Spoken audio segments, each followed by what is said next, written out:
Quick heads up, this video will have certain mature / taboo subjects in it, so hopefully you're mature enough to watch this. Being said, let's get straight into it. We'll start with probably the one that's probably going to get the most mixed response out of this entire video, and that is Dark Moon Rising from Raven Caldera. I'm not entirely sure how lenient YouTube is, so I might censor some words, but you'll know what those words are. We'll put this in mixed. I don't mind the book, but there is a reason I'm going to put it in mixed. We'll see what we can get away with. First things first, the book has a cheeky little thing in it. The book is very sort of like cheeky red magic, and for those of you that don't know, red magic is another way of saying adult magic, in air quotes, but you know what I mean.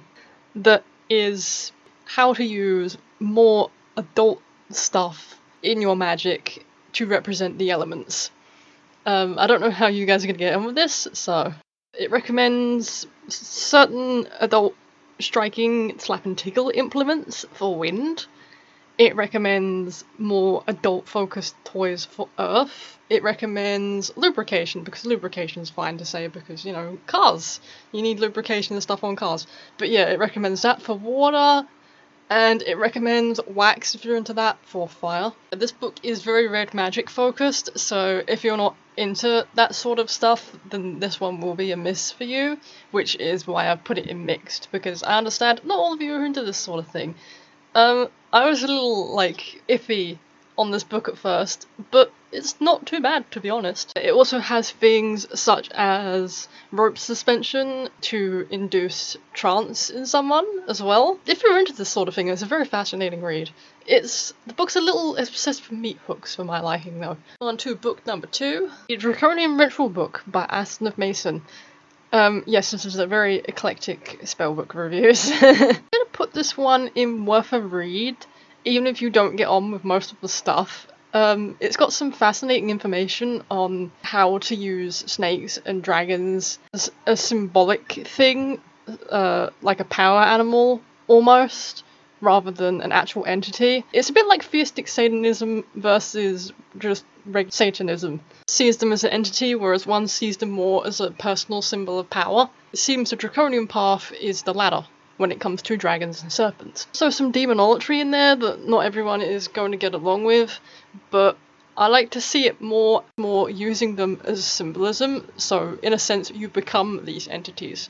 For example, if you was going to call upon Asmodeus for hexing or banishing or lust work, it's not necessarily that you're calling upon Asmodeus, it's more you're becoming these aspects of Asmodeus. You're bringing this lust and wrath and stuff into you, rather than summoning the entity itself, if that makes sense. It all means summon the entity itself if you work with said entities, or wish to work with said entities. Change it up and go ahead. The reason it's mixed is I don't think everybody's going to get on with the demonolatry aspect and using dragons and snakes as symbolism. If you want more draconic magic rather than draconian magic, this one is a miss, because this one is not using the power of the dragons and calling upon the dragons. This one is using the dragon as a power animal. You are the dragon. Like a good little annotation explaining the difference between draconian magic and dragon magic. There's a lovely video by Working Dragon Mystic. This isn't like a shout out or anything, but there's a very good video on his channel. Moving on to the Lilith section. We found both of these books that I'm going to talk about on a website. There's a book review website for lots of books on Lilith called Library of Lilith. Some of you may have heard of it, but I basically found out about these books through Library of Lilith. I did look at them before, but I wanted to see what other people thought of them sort of first, because I wanted decent information on Lilith. I didn't want just like anything on Lilith, basically. Sort of like mediocre information on Lilith on the internet, let alone like in books, so I wanted something relatively decent. And I came across 2 books. I'm going to put in worth a read because there is a bunch of different information on Lilith, because it's like from various sources, so some of it you'll probably get on with and some of it you probably won't, but I'd say it's worth a read anyway because most of the lore is decent. These 2 books are Lilith, Dark Feminine Archetype by Asnaf Mason, and Lilith, Goddess of Citra Ara by, and I hope I don't butcher this name, Damon Barazai, I think is how you pronounce it. Goddess of Citra Ara has more sort of like practical magic and information on other aspects of Lilith and similar entities to Lilith, such as Aishif Zenonim and Arachne, into that sort of stuff as well.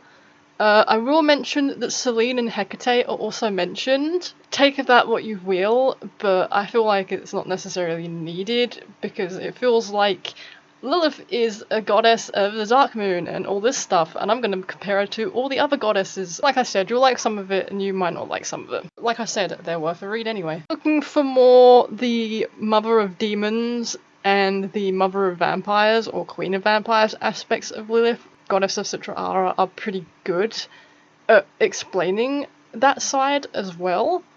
But if you want more sort of like basic Lilith, there is some decent lore, I think, in the beginning of Dark Feminine Archetype, if you're interested in that sort of side of Lilith and like the original lore for that. It's got all sorts of different aspects of Lilith. It's got all different aspects, it goes into all different aspects, it goes into her animal familiars and the symbolism of them and how that comes into her lore and her behaviours, and like I said, it's worth a read. I'll admit a lot of the various sources do happen to be masculine / male. You can get past that. There's a lot of relatively decent information in here. Some of it is red magic based and some of it is blood magic based, though. I do warn you, you don't have to do anything that makes you uncomfortable. I'll warn you that one of the sources in Goddess of Citra Ara uses strong language, including a very strong word for female lady parts that can also be considered a curse word.